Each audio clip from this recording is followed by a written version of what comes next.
Hello, I'm Francesca Page. NASA astronaut Scott Kelly is on a groundbreaking mission in space. Liftoff. A year in space starts now. Kelly, Kornienko, and Padaka on their way towards the International Space Station. A little over an hour ago, the Soyuz space capsule took off from Kazakhstan. Scott Kelly and a Russian cosmonaut will spend a year in space. That's twice the normal 6-month mission. Scientists will study the effects of a longer duration in space. Scott Kelly's identical twin brother Mark will be undergoing some of the same tests here on Earth. And new safety rules are being recommended today after this week's Germanwings air disaster. Europe's aviation safety agency says all airlines should require 2 people in the cockpit when the plane is in the air. The cockpit voice recorder has revealed that the Germanwings co-pilot deliberately locked out the plane and set the plane on a collision course with the French Alps, killing all 150 people on board. Republicans are taking some parting shots at the Senate Minority Leader Harry Reid, who's announced he won't seek re-election next year.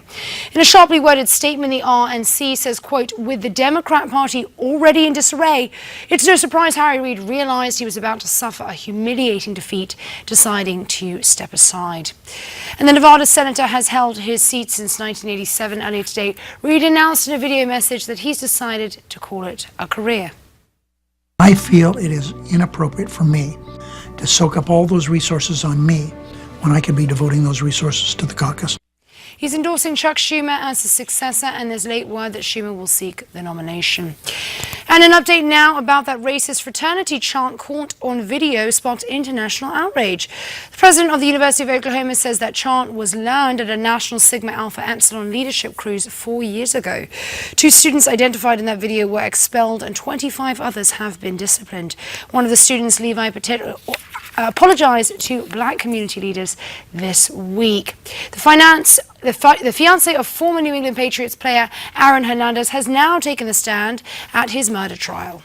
When I had found out that Odin was murdered, I asked him if he did it. He said no, and that was the extent of our conversation.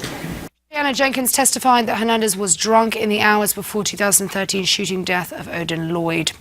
And across the pond, Princess Kate is now on maternity leave. Today was the last day of her public engagement before baby number 2. Kate and Prince William were in South London meeting with volunteers and children. She told a volunteer that the baby was due in mid to late April. Kensington Palace has not released details of her due date yet. That is your latest Newsmax Now update. Another one is coming your way in 30 minutes. As always, please do stay connected with us at newsmax.com.